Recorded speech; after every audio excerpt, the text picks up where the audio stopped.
It's crazy that it's been almost 3 years since the release of the live-action Netflix adaptation of One Piece. What's even crazier is how my feelings for the show have changed since Season 1 came out. Leading up to the show's initial release, I was expecting nothing more than a total dumpster fire, and I had no faith that it would even get a second season at all. But then when Season 2 was coming out, I was a bit more cautiously optimistic. Although I did enjoy the first season for the most part, in spite of a lot of its flaws, but I am going to be a lot less forgiving this time around since now they've had a lot of time to fix a lot of the growing pains that affected the first season. Especially since in this part of the story, once the Straw Hats enter the Grand Line, it gets a lot more wackier than before. There's giants, more crazy devil fruits, a huge whale, and of course, Chopper. Tony Chopper was definitely the one factor most people were either extremely excited about or very nervous about, and I was certainly very interested in how they were going to adapt him. But the team were well aware of this as well. Most of the marketing leading up to the season was basically them teasing Chopper for months. I mean, the first real footage we ever got for this season was them showing Chopper, but we'll talk more about that later. Because now that it's been a while since Season 1 first released, I just want to talk about how crazy it is that that season was as big of a success as it was. Because if you told me before the season came out that it would be good, I'd have a hard time believing you. But then if you told me that it became the #1 show on Netflix for weeks, I'd have an even harder time believing you. And because of that, Netflix has gone all in on the One Piece brand. They've been heavily advertising the anime on the platform, and they're even producing the upcoming anime remake, but we also got tons of merch, including Lego sets based on the live-action show. Not to mention, unlike their biggest show, Stranger Things, where you had to wait years and years for the next season, with this show, they're ensuring they're coming out as quickly as possible to maintain the hype. We're even getting a season a year after this season just came out. I know back in the day that was pretty much the standard for shows, but for a show of this scope to release yearly seasons is actually really impressive. Though I guess it helps that unlike the previous season, Season 3 is probably going to be primarily in one location. And that's because Season 3 is going to cover the Alabasta saga. Although we're still unsure if that's going to be the only thing they cover next season, because I wouldn't be surprised if they also did Jaya towards the end. But many people expected this season to cover the Alabasta saga, but they later confirmed that it was going to end at the Drum Kingdom arc.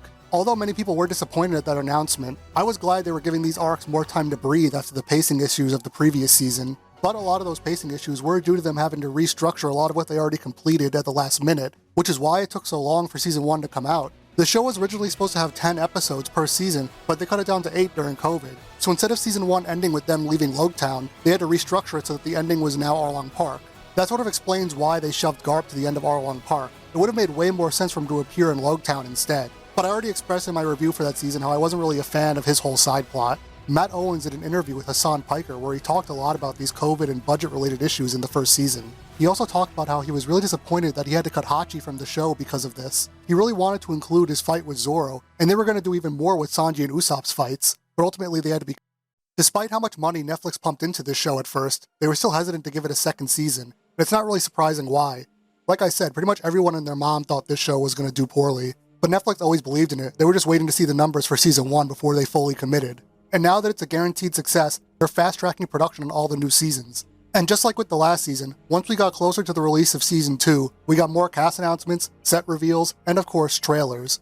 I was pretty nervous with how they would handle the giants like Dory and Brogy, and I mentioned before that I was nervous about how a CGI Chopper would look in this show. I wasn't too worried about something like Laboon though, because the Lord of the Coast in Season 1 looked really good. But when it comes to a character that's going to be in every single episode moving forward and can walk and talk like a human, the CGI is a completely different story. Especially since Chopper is this cute little animal, it can easily veer into the Uncanny Valley territory. But before that we got some cast announcements, and we got some pretty big ones this season, like David Dastmalchian as Mr. 3, and Joe Manganiello as Crocodile. These two were actors I recognized before being cast in this show, both of whom were also in DC movies. I also thought it was funny that Smoker's actor, Calum Kerr, thought he was going to be auditioning for Leo the Dwarf, even though that character first appears in Dressrosa hundreds of chapters later. Though there is another character from Dressrosa that appears in this season, so maybe it's not too far-fetched. But the reason he thought that is because whenever these actors audition, the studio uses code names for all the characters they're auditioning for to make sure it doesn't leak early about who's playing who. So the codename they used for Smoker was Leonardo for whatever reason, but because of that, when he looked up the character on the One Piece wiki, the first thing that showed up was Leo from Dressrosa. But what's funny is that he was fully on board with the idea of playing this character because he liked the idea of playing a tiny little dwarf, but him playing Smoker makes much more sense, because he really does look the part. But another reason I bring up this interview with Calum Kerr is because it gives us even more insight into how involved with the process Oda is. I mean, we already knew that he had to approve of all the Straw Hats actors, just like he did in the anime for the English and Japanese voice actors, as well as being able to look over the script to approve any changes. But his involvement is way deeper than I initially thought. He approves of pretty much every single actor that gets cast as a major character. And he said the ending for this series is going to be something that he thought of himself. I'd be surprised if this show makes it past the time skip, so who knows, maybe we'll get an original ending from Oda to give it more of a sense of finality.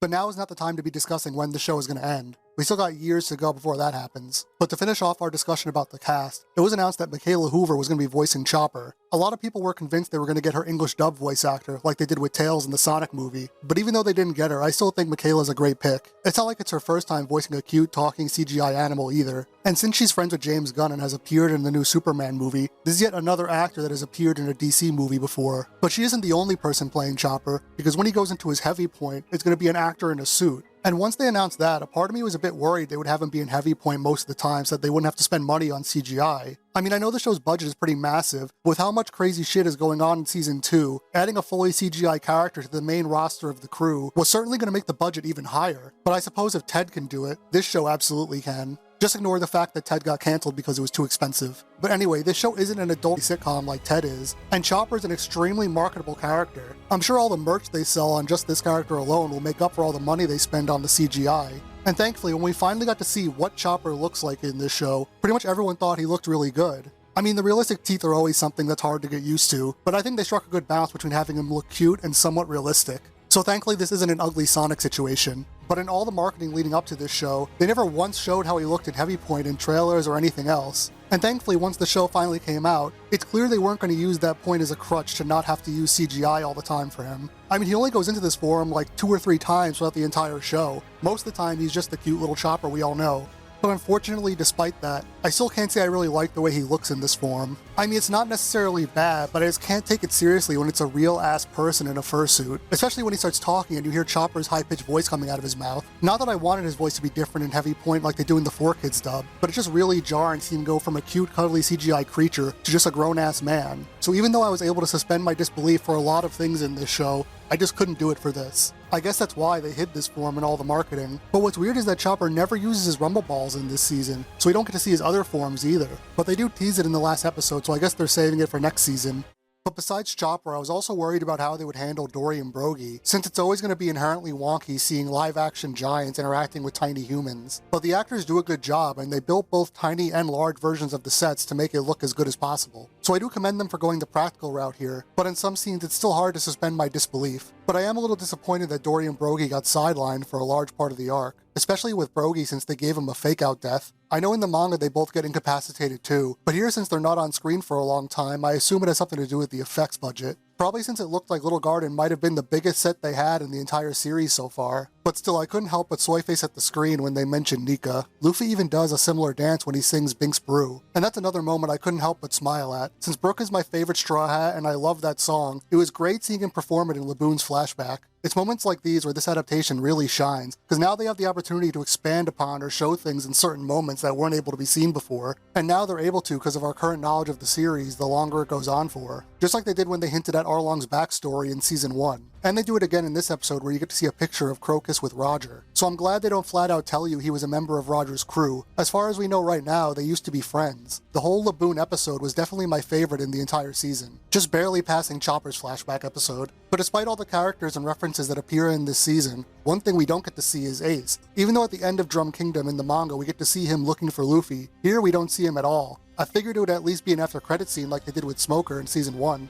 And even though we get to see more of Wapol before Drum Kingdom, we don't see Blackbeard destroying the island, which is what caused him to leave in the first place. Though I guess in this case it's better to keep him a mystery for now.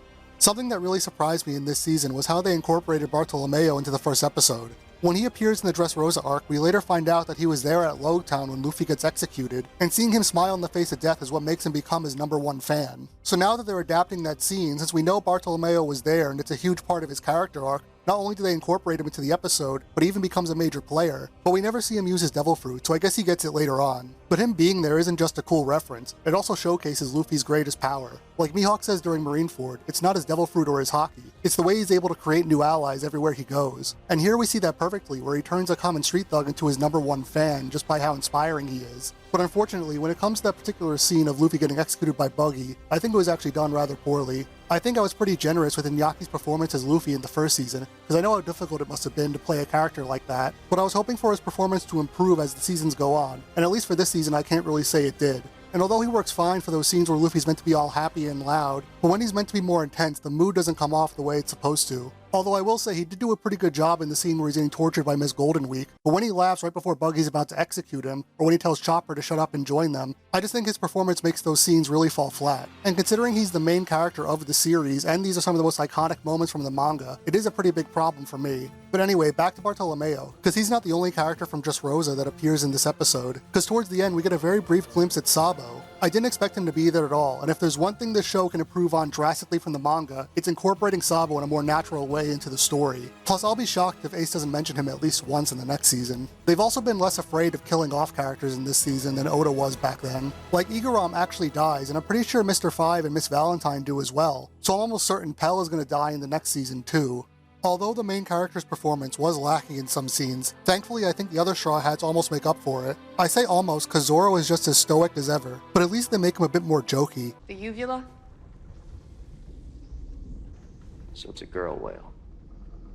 Hell, they even have him laughing for almost an entire episode, but that was just due to Miss Golden Week. But I think they massively improved the crew's dynamic as well as their performances in this season, and they address a lot of my criticisms from Season 1 as well. Like, Usopp gets much more to do, Nami actually feels more like Nami, and Sanji's just as great as he was in Season 1. But that being said, I do feel his iconic moments in these episodes weren't done nearly as well as Zoro's. Like, they put way more effort into his fight with the 100 Baroque Works agents, which I guess makes sense because it is an iconic fight scene, but I do wish more of it took place outside instead of mostly being contained inside one building, and it could have been paced a bit better. But this is still the biggest action set piece in the entire season. But on the other hand, the Mr. Prince scene, which was one of my favorite Sanji moments in the entire manga, wasn't done nearly as well in my opinion. Sanji just didn't have a lot of moments to be cool in this season, and even when he did, it was usually undercut by a comedic moment. But even though he doesn't get a lot of cool moments, he does get a heartfelt moment with Nami where he tells her about his mom, and I did quite enjoy them having a moment together. Though at least Sanji and Zoro's rivalry is still done pretty well in this series. Though in the scene where they kill the dinosaur, in the manga they each kill one, and then they argue over which one is bigger. But in this show, they both kill the same T-Rex, but they argue over which one delivered the killing blow. I don't get why they changed this, because the whole joke is that their argument was supposed to mirror Dory and Brogy's. And the whole reason they've been fighting for over 100 years is because they were arguing over who killed the bigger monster. I mean, I guess you could say the joke is still there because they're both still arguing over stupid things that don't matter. It just doesn't land nearly as well in this version. But besides that nitpick, I do think they showcase their relationship quite well, because it shows both sides of them hating each other but also respecting each other. But anyway, speaking of the Giants, I mentioned Usopp has a lot more to do in this season, and I was hoping this would be the case since Little Garden is such a big arc for him. I mean, this is the arc where he meets Giants for the first time, realizes that he wants to become a brave warrior of the sea, and go to Elbaf.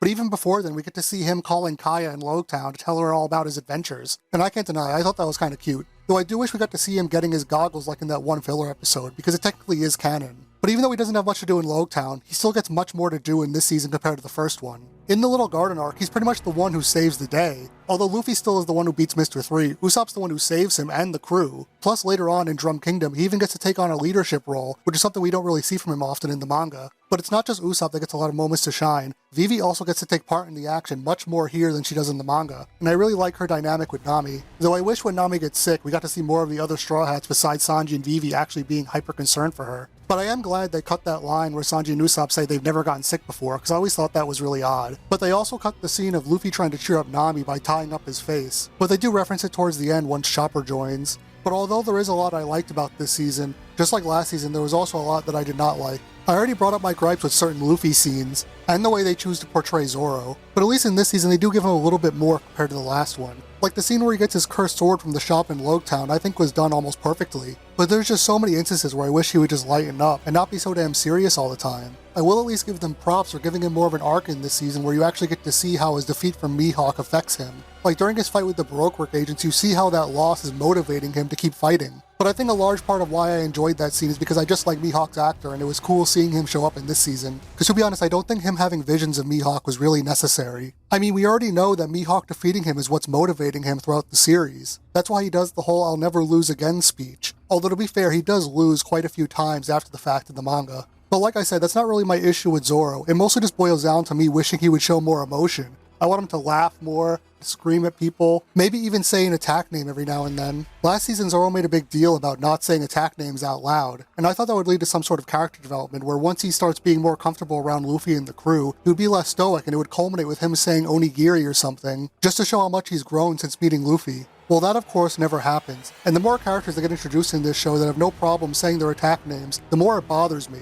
I mean, if Luffy was the only character who said his attack names out loud, I think it would actually be fine. but now Zoro is pretty much the only character who doesn't. Even quote-unquote cool characters like Smoker say their attack names.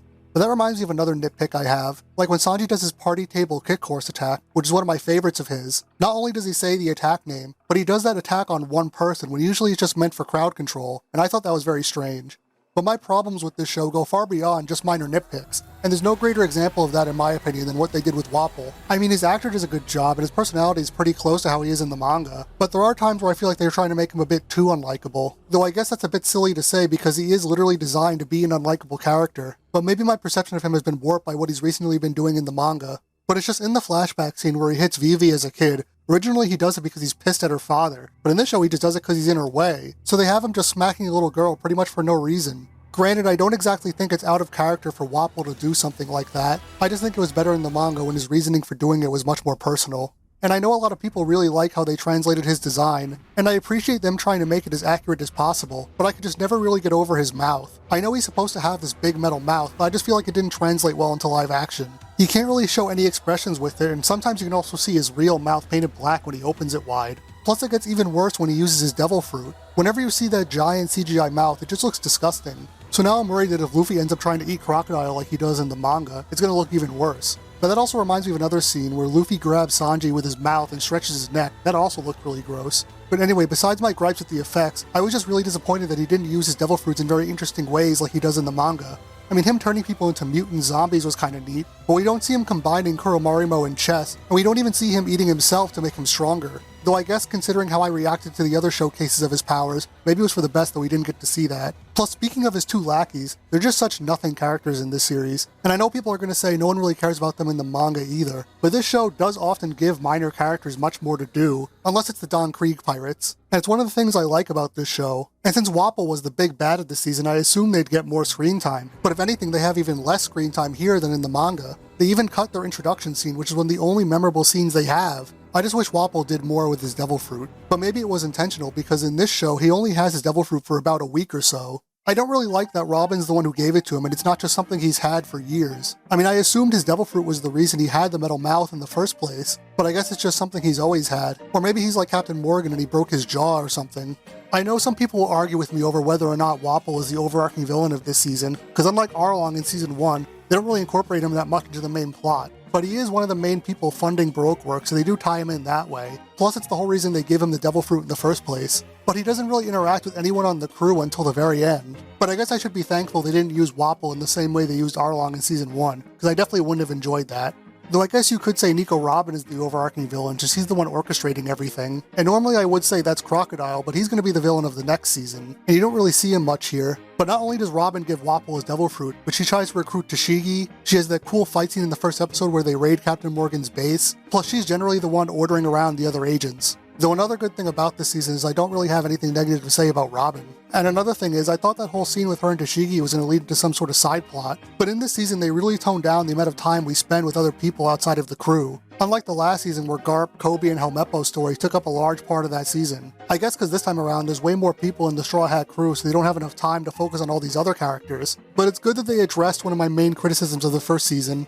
Plus I liked Mr. 3, and Buggy was great as usual, so I hope sometime in the future we get to see them unite. So even though overall I do think Season 2 improved a lot from Season 1, there are a lot of issues from that season that persist in this one. In particular, both seasons had very underwhelming final episodes, but there was also issues with some of the performances or scenes not landing as well as they should have, some strange writing choices, and questionable effects. But despite that, one thing I really like about this show is that I like pretty much everybody in the cast. Even characters like Wapol, who I'm not particularly fond of. There's only one character that I don't think was cast well, and that was Miss Goldenweek. It's not like her actress does a bad job or anything, I just think she's way too old. But even though there were some things about the first season that I didn't like that persist in this season, there were also a lot of things that I did like that not only continued to be here, but were also improved upon. Like the action, costumes, sets, and especially the main dynamic between all the Straw Hats. And I'm excited to see how well Chopper and Robin fit into the mix. I mean, when I made that first video talking about Season 1, I expected it to be much more negative, and I certainly never plan on making a second one. But I just wanted to share my thoughts, which is why this video is much shorter, and I probably won't make another one of these videos, at the very least not until this show is completely finished. So my final thoughts on this show are, even though I don't think a lot of things from the manga translate well into live action, I'd still rather them attempt to do something really out there and failing rather than not attempt to adapt it at all and play it safe, even though the show doesn't really need to exist, as I don't think most manga really benefit from having a live action adaptation. I'm just glad that the one we got, that happens to be based on my favorite show of all time, also tries to be as faithful to the source material as possible. And I certainly never expected this show to be as popular and successful as it is. I've said it before, but I never expected this show to go beyond the first season. I thought for sure it would get cancelled after that. But I will say, if for whatever reason this show did get cancelled all of a sudden right now, I don't think I'd be too upset about it. Mainly because the anime and manga are still going on, and we got the remake coming out, so we still have lots to look forward to. But since it's not going anywhere anytime soon, I just hope the show continues to improve as it goes on.